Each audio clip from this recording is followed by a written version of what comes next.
The spring rains of 1842 turned Richard Colby's cabin into a collapsing ruin in less than 3 hours. The walls so rotted from years of moisture exposure that they simply gave way under the weight of the saturated roof. What Edmund Thorne built in response would be called the most ridiculous waste of materials in the Montana Territory. Until 20 years later, when his cabin still stood solid, while every standard homestead around it had been rebuilt twice. Before we dive in, let us know where you're watching from, and if stories like this move you, hit that subscribe button, because tomorrow's episode reveals an even more unbelievable frontier innovation. The rain had been falling for 2 days straight when Edmund Thorne saw his neighbor's cabin begin to fail. Richard Colby had built the structure 3 years earlier using standard homesteading methods: logs notched at the corners, mud and moss chinking, a simple shake roof with minimal overhang. It had seemed solid enough. Most cabins in the Montana Territory were built the same way. They kept out wind, provided shelter, and required only a week or so of hard work to complete. That was sufficient for men trying to establish claims and start farms in country that demanded constant labor. But on May 7, 1842, Richard Colby's cabin demonstrated the fatal flaw in standard frontier construction. Edmund had ridden over that morning to borrow an axe. He arrived to find Richard standing in his doorway, staring up at his walls with an expression of confused horror. The logs were weeping. Water ran down the interior surfaces in streams. The chinking between logs had turned to mud and was sliding out in chunks. As Edmund watched, a section of wall near the corner visibly shifted, the logs settling as the deteriorated chinking gave way. Richard had built his cabin in a slight depression, choosing the location because a creek ran nearby, providing easy water access. What he had not considered was drainage. 3 years of rain and snowmelt had saturated the ground around his foundation. The lowest course of logs, in direct contact with wet earth, had absorbed moisture like sponges. That moisture wicked upward through the wood grain, spreading rot through the wall structure. The chinking, constantly exposed to rain running down the exterior faces of the logs, had degraded from repeated wet and dry cycles. And the roof, with its minimal 6-inch overhang, had provided almost no protection. Every rainstorm had sent water sheeting down the walls, soaking into the wood, filling every gap and crack. The collapse happened slowly, then all at once. Edmund helped Richard move his belongings out of the cabin as the walls continued settling. By afternoon, the entire structure had shifted noticeably, the corners pulling apart, the roof sagging inward. By evening, one wall had partially collapsed. Richard spent that night in Edmund's cabin, 3 miles away. When they returned the next morning, the roof had fallen in completely, taking most of the walls with it. What had been a serviceable home was now a pile of rotting logs and broken shakes. Richard was not a poor carpenter. He had followed the same methods every other settler used. He had built his cabin exactly the way frontier homes had been constructed for decades. But watching the ruin of his neighbor's 3 years of work, Edmund Thorne realized something that would obsess him for the next 8 months. The problem was not craftsmanship. The problem was not bad luck or unusually severe weather. The problem was that the standard method of building cabins was fundamentally flawed. Logs exposed directly to weather-absorbed moisture. Absorbed moisture caused rot. Rot caused structural failure. It was inevitable, predictable, and completely preventable if someone was willing to challenge how things had always been done. Edmund spent the next 6 weeks visiting every homestead within 20 miles of his claim. He told neighbors he was surveying the territory, learning about the community, being sociable. The truth was more focused. He was studying cabin construction and cataloging failure. What he discovered was a consistent pattern of deterioration that most settlers accepted as inevitable. George Radcliffe's cabin, built 4 years earlier, showed advanced rot in the bottom 3 courses of logs. The wood had turned soft and dark, crumbling when Edmund pressed it with his thumb. George had noticed but considered it normal wear. He planned to rebuild in another year or 2. Charles Pembroke's structure, only 2 years old, already had gaps opening between logs where the chinking had fallen out. Rain came through during storms. Charles stuffed the gaps with rags and moss, a temporary fix he repeated every few months. Arthur Winslow had the most interesting failure. His cabin sat on high ground with good drainage, but the walls facing prevailing winds showed severe weathering. The wood had developed deep cracks running along the grain. Water entered these cracks, froze during winter, and split the logs further.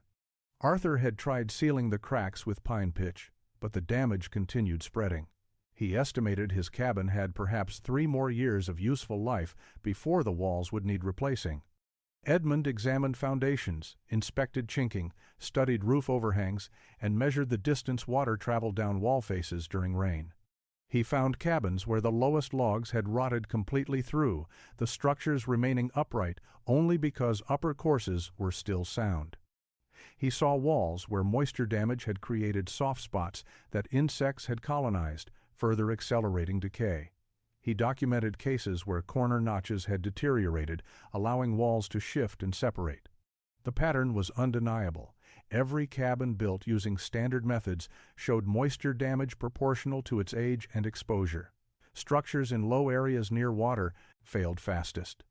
Cabins on exposed ridges weathered severely. Even well-built homes on good sites showed progressive deterioration. The time frame varied, but the outcome was consistent.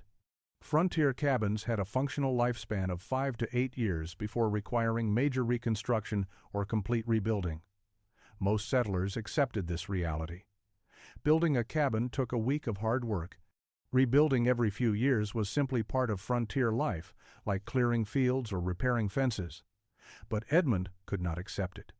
Richard's collapse had been dramatic, but the slow rot Edmund was documenting seemed worse somehow. It was predictable waste, accepted deterioration, a problem everyone knew about but no one solved. He began sketching ideas in a journal he kept, trying to understand the mechanics of moisture damage. Water had to be kept away from wood. That was the fundamental principle. But how? Cabins needed walls. Walls were made of logs, and logs were wood. You could not build without the material that failed. Unless, Edmund realized during one sleepless night in late June, you did not try to make the wood waterproof. You simply kept the water away from the wood entirely. That meant protection. That meant distance. That meant an overhang far larger than anyone considered reasonable. Edmund left for St. Louis in early July of 1842. The journey took 3 weeks by horseback, following established trails east through increasingly settled country. Most homesteaders made such trips to sell crops or furs, purchase supplies they could not produce themselves, and conduct business that required access to merchants and banks. Edmund had a different purpose. He was going to study buildings. St. Louis in 1842 was a city in rapid expansion. Steamboats lined the waterfront. Warehouses and commercial buildings were under constant construction. The population had swelled past 15,000 people, and the architectural standards reflected Eastern sophistication rather than frontier expedience. Edmund spent 2 weeks walking the streets, observing construction sites, and asking questions of carpenters and builders who thought his interest peculiar but were willing to explain their methods. He paid particular attention to roofs. Commercial buildings had dramatic overhangs, some extending 4 to 6 feet beyond the wall line. These were supported by posts or decorative brackets, creating covered walkways along building fronts. Edmund watched how rain ran off these roofs, noting that water fell well away from the building foundations. He observed that the protected walls showed no weathering, no water staining, no signs of moisture damage, even on structures that were decades old. He studied a warehouse being constructed near the riverfront. The builder, a man named Lawrence Harrington, explained the engineering principles. Wide overhangs protected walls from rain and sun. Protected walls lasted indefinitely. The investment in longer rafters and support posts was repaid many times over through reduced maintenance and extended building life. It was simple economics, Harrington said. Spend more initially on good construction or spend continuously on repairs and rebuilding. Edmund asked whether such techniques could be applied to log cabins. Harrington saw no reason why not. The principles were universal. Keep water away from structural materials, and those materials would not rot. The specific implementation would vary, but the concept was sound. He sketched a basic design for Edmund, showing how support posts could carry an extended roof beyond cabin walls, creating a covered porch that would protect the structure while providing useful workspace. Edmund purchased supplies in St. Louis that confirmed to other homesteaders that he had lost his mind.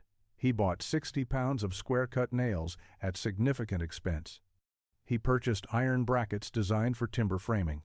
He acquired specialized saws and measuring tools. He bought rolls of canvas and barrels of linseed oil. When other Montana settlers in the city asked what he planned to build, Edmund explained his idea for a cabin with a massively extended roof overhang. The reactions ranged from polite skepticism to open mockery.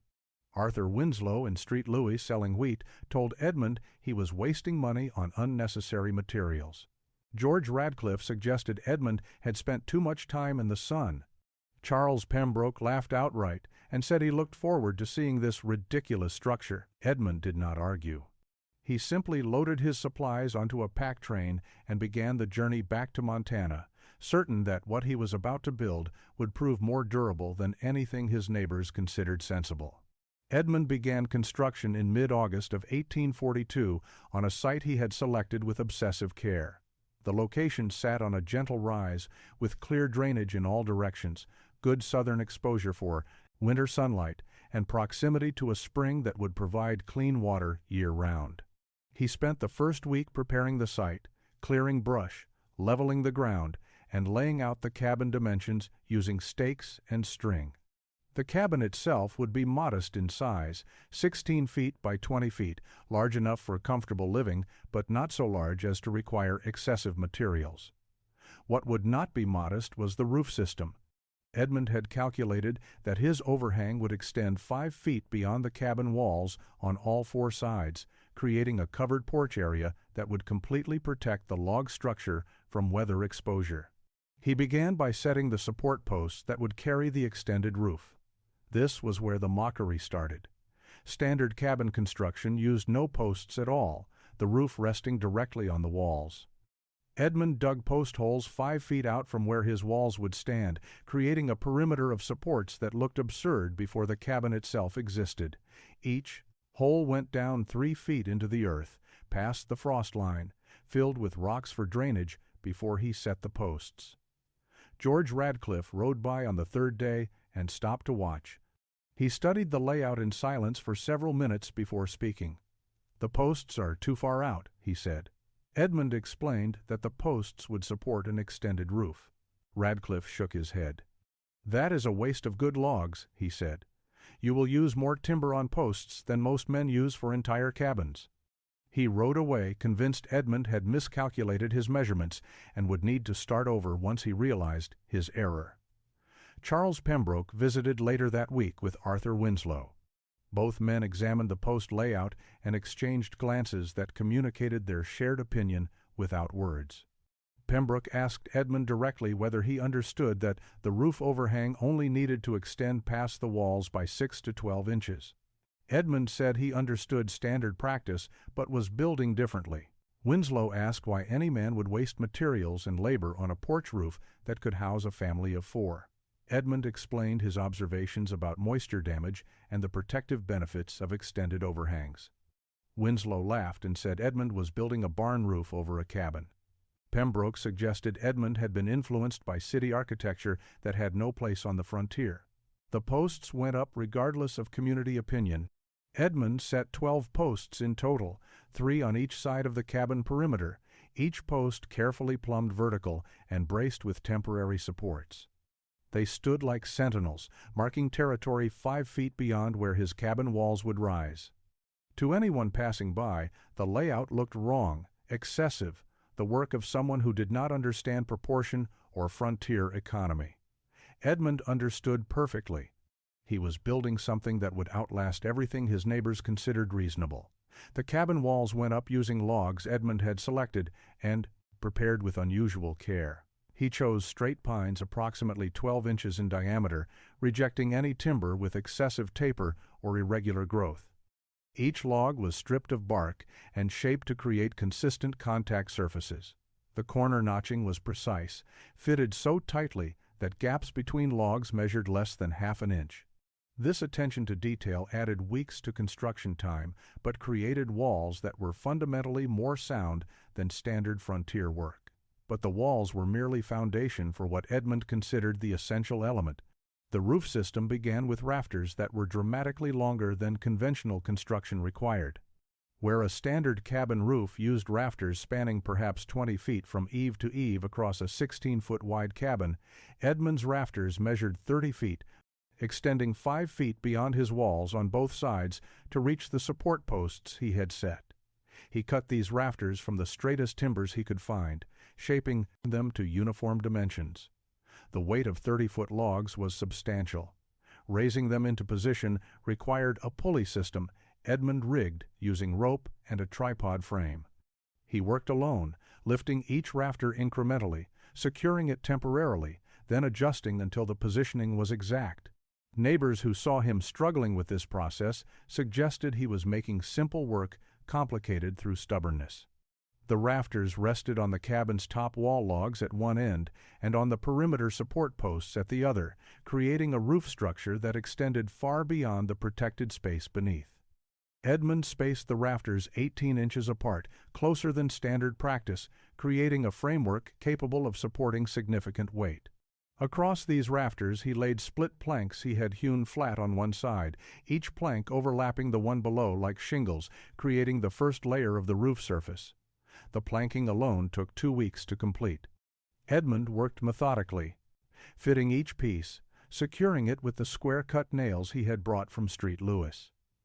The nails were expensive, but they created connections that would not work loose over time as wooden pegs might.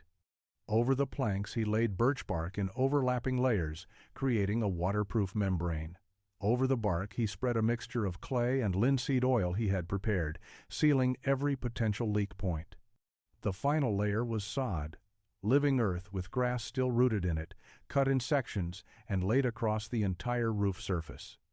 The multiple layers created a roof that was waterproof, insulated against temperature extremes, and strong enough to support a man's weight anywhere on its surface. The total thickness measured nearly 8 inches. The weight was immense, but the robust rafter and support system carried it easily. What Edmund had created was not simply a roof.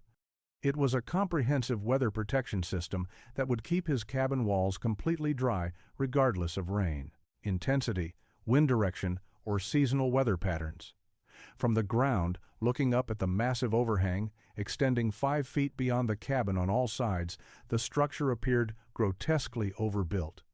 George Radcliffe called it a monument to wasted effort. Edmund called it necessary. Edmund finished construction in late October of 1842, just as the first serious cold began settling over the Montana Territory. He moved his supplies into the cabin, built a proper stone fireplace in one corner, and prepared for winter with the confidence of a man who had built something fundamentally sound. His neighbors prepared with the resignation of men who knew their cabins would leak, draft, and require constant maintenance through the cold months ahead. The first snow came in early November, a heavy, wet snow that accumulated rapidly. Edmund woke on the second morning of the storm to find 18 inches had fallen overnight, with more coming down steadily. He stood under his line-covered porch area, completely dry, and watched the snow pile up 5 feet away from his cabin walls where the roof overhang ended. The protection zone was dramatic and absolute. No snow touched his logs. No moisture could reach his walls. The cabin sat in the center of a weather-protected space that his massive overhang created. George Radcliffe's cabin, 3 miles away, told a different story. Snow piled against his walls, driven by wind that found no barrier. Moisture from the snow seeped into gaps in his chinking, froze, expanded, and opened those gaps wider. Cold air poured through the deteriorating seals, making the interior difficult to heat. Radcliffe burned twice as much firewood as he had the previous winter, and still struggled to maintain comfortable temperatures. His logs, already damaged from years of moisture exposure, absorbed more water with each snowfall. Charles Pembroke experienced similar problems. His cabin had no porch, no overhang beyond the standard 6 inches, nothing to prevent snow from accumulating directly against his walls. During a January thaw, that snow melted, sending water running down his wall faces and pooling around his foundation. When temperatures dropped again, the water froze, creating ice dams that held moisture against his logs for weeks. Pembroke spent hours chipping ice away from his cabin, a task he had to repeat after every thaw-freeze cycle. Edmund's cabin remained dry. The extended overhang created a microclimate around his structure. Wind speeds dropped significantly under the protected space. Temperatures stayed moderated. Snow and rain fell harmlessly away from his walls. Inside, the cabin retained heat with remarkable efficiency. Edmund burned perhaps half the firewood his neighbors required, not because his fireplace was superior, but because his walls were not compromised by moisture, gaps, or structural deterioration. By February, when winter's grip was tightest, the difference was undeniable to anyone who visited. Edmund's cabin was warm, dry, comfortable, and required minimal effort to maintain. His neighbors' cabins were cold, drafty, damp, and demanded constant work just to remain marginally habitable. Arthur Winslow visited during a February storm and stood under Edmund's overhang, watching snow fall 5 feet away while remaining completely dry. He said nothing, but his expression suggested he was reconsidering his earlier mockery. The winter of 1842 to 1843 provided the first evidence that Edmund Thorne's ridiculous overhang was not ridiculous at all. It was possibly the most practical innovation anyone in the territory had implemented. Spring arrived in late March of 1843 with the violent weather transitions typical of Montana territory. Heavy snows melted rapidly as temperatures rose, sending water coursing across the landscape. Rain followed, sometimes gentle, often torrential, testing every structure's ability to shed water and resist the saturation that came with seasonal change. For Edmund Thorne, spring was validation. For his neighbors, it was disaster. Charles Pembroke's cabin failed first. The structure had survived winter, but barely. The logs were compromised from years of moisture exposure, the chinking had deteriorated through repeated freeze-thaw cycles, and the foundation courses were soft with rot. When the spring melt began, water pooled around his cabin for days before draining away. The saturated logs swelled, then contracted as they dried, opening gaps and loosening the corner notching. On April 9th, during a heavy rainstorm, Pembroke heard cracking sounds from his walls. By morning, one corner had separated noticeably, the logs shifting as the deteriorated structure lost integrity. Pembroke attempted repairs, driving wedges into gaps, stuffing fresh chinking between logs, propping the sagging corner with timber braces. The repairs held for 2 weeks. Then another storm brought 3 days of continuous rain, and the cabin's decline accelerated. Water poured through gaps in the roof, ran down interior walls, and turned the dirt floor to mud.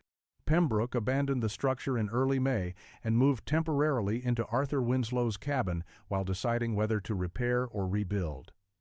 George Radcliffe's situation was less dramatic but equally serious. His cabin remained standing, but the bottom 3 courses of logs had rotted beyond salvage. The wood crumbled when touched, held together more by habit than structural integrity. Radcliffe knew he faced major reconstruction, essentially rebuilding the cabin from the foundation up while somehow keeping the upper structure supported during the work. It would take weeks and require help from neighbors who had their own maintenance problems. Arthur Winslow discovered that wind-driven rain could penetrate cracks in logs that had seemed merely cosmetic.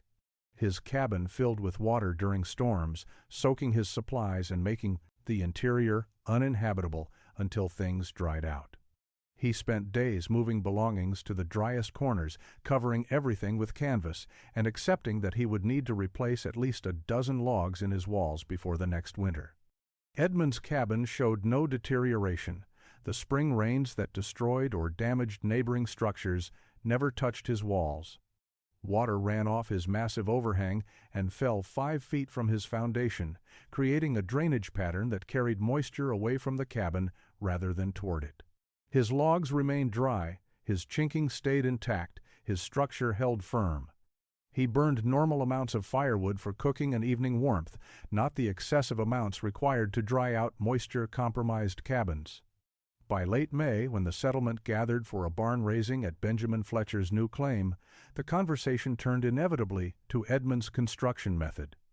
Men who had mocked his excessive overhang now asked questions. How much had the extra materials cost? How long had construction taken? Could the technique work with smaller overhangs? Edmund answered honestly. The technique worked because the overhang was massive, not despite it. Oliver Ashton's cabin collapsed in June of 1843 during a thunderstorm that brought winds strong enough to topple weakened structures. Ashton had built his cabin 5 years earlier, and the accumulated damage from moisture exposure had compromised the structural integrity beyond recovery. When the wind hit, the walls simply folded inward, the roof came down, and everything Ashton owned was buried in the wreckage. He survived only because he had been outside checking on livestock when the collapse occurred. Ashton walked the 8 miles to Edmund's cabin the following morning, arriving exhausted and asking for help. Edmund rode back with him to survey the damage. The destruction was total. There was nothing to salvage except some tools and household items that could be dug from the debris. Ashton would need to rebuild completely, and he had neither the resources nor the time to construct a cabin that would fail again in 5 years. He asked Edmund directly whether the overhang method could be taught to someone with basic carpentry skills. Edmund said it could. The principles were simple, even if the execution required care and effort. Ashton asked whether Edmund would help him build. Edmund agreed. They spent 2 days clearing Ashton's site and selecting a new location with better drainage. Then, Edmund walked Ashton through the entire process, explaining each decision and the reasoning behind it. They began with the support posts, setting them 5 feet out from where the cabin walls would stand. Ashton questioned the distance, saying it seemed excessive. Edmund explained that excessive was the point. Weather needed to be kept far from the walls, not just barely deflected. They dug proper post holes, filled them with drainage rock, and set the posts with care. The work took longer than standard construction, but Ashton was learning principles, not just following instructions. The cabin walls went up using carefully selected logs. Edmund taught Ashton to reject timber with taper or irregularity, to strip bark completely, to fit each log tightly against the one below. The corner notching was precise. The chinking was a mixture Edmund prepared from clay, sand, and linseed oil, creating a seal that would resist weather far better than simple mud and moss. The roof system required the most explanation. Ashton struggled to understand why rafters needed to be so long, why planking needed to overlap so precisely, why multiple layers were necessary when a simple shake roof seemed adequate. Edmund took him to Charles Pembroke's damaged cabin and showed him exactly where water had penetrated, exactly how moisture had destroyed the structure. The lesson was visual and undeniable. Ashton stopped questioning and started learning. The construction took 6 weeks, 4 times longer than standard cabin building. But when finished, Ashton had a structure that would protect him for decades rather than years. He stood under his new overhang during the first rain after completion and watched water fall 5 feet from his walls.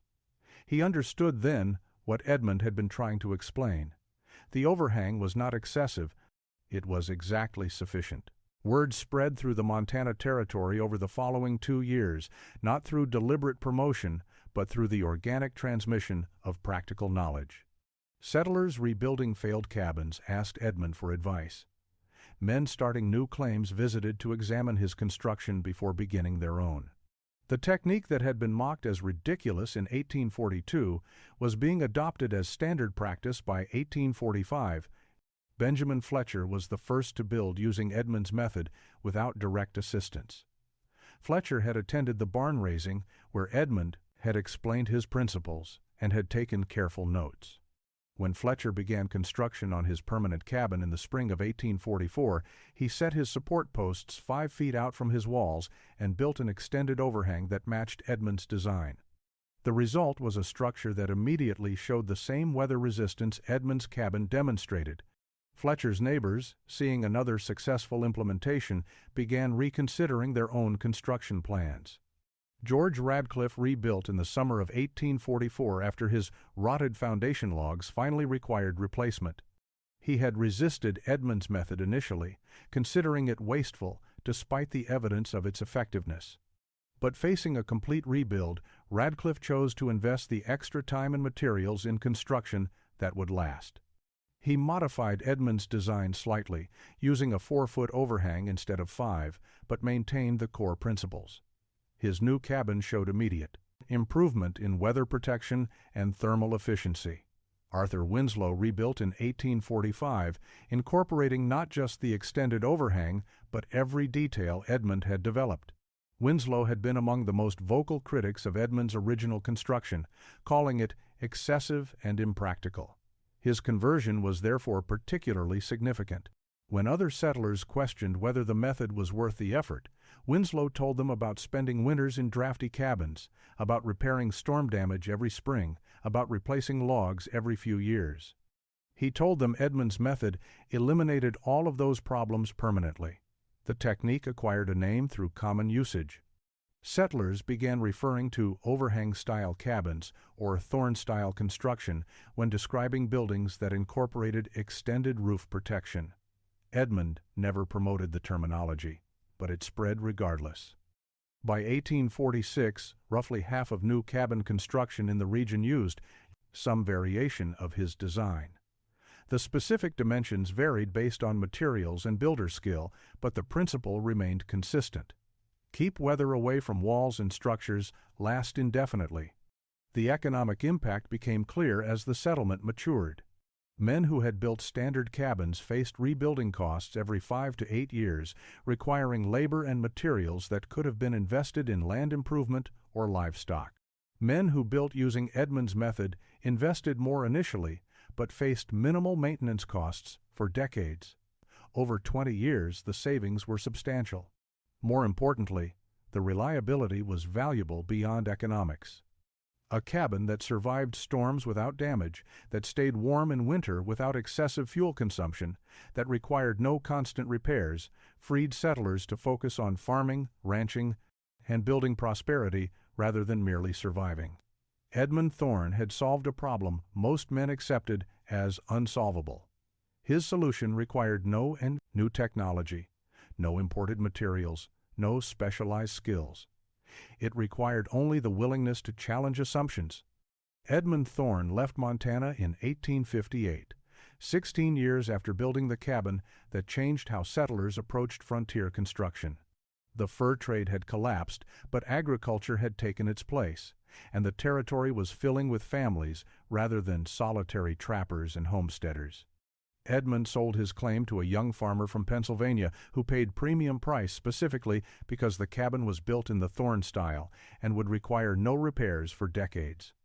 Edmund moved to Oregon with his wife Eleanor and their 3 children, purchasing a small ranch in the Willamette Valley, where the climate was gentler and the opportunities more diverse.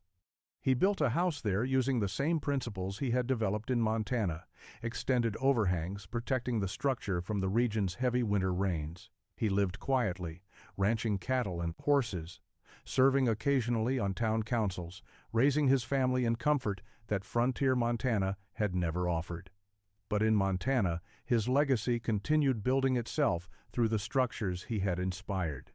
The cabin Edmund had built in 1842 remained standing and occupied continuously through the 1850s, 60s, and 70s. 3 different families lived there over those decades, each benefiting from construction that required almost no maintenance beyond basic cleaning and minor repairs. The logs stayed sound, the roof remained waterproof, the overhang continued protecting the walls from weather that destroyed lesser structures. By 1860, an estimated 60 cabins in the Montana Territory used Thorne-style construction. By 1870, that number had tripled as the technique spread to new settlements and mining camps throughout the region. Carpenters and builders who had learned the method taught it to others, creating a lineage of knowledge that extended far beyond Edmund's original innovation. The structures themselves became landmarks. Travelers used them as waypoints, knowing that cabins with massive overhangs indicated settlements where skilled builders worked. Land agents pointed to thorn-style cabins as evidence of community quality and permanence. Banks appraised properties with such construction at higher values because the buildings represented lasting assets rather than temporary shelters requiring constant replacement. Simon Norwood, a surveyor working in Montana during the 1860s, documented 43 thorn-style cabins in his territorial maps, noting their locations and adding marginal comments about their superior construction. His maps became reference documents for settlers planning where to establish claims, with proximity to proven building techniques being a factor in site selection. Edmund Thorne died in 1879 at the age of 63 on his Oregon ranch, surrounded by his children and grandchildren.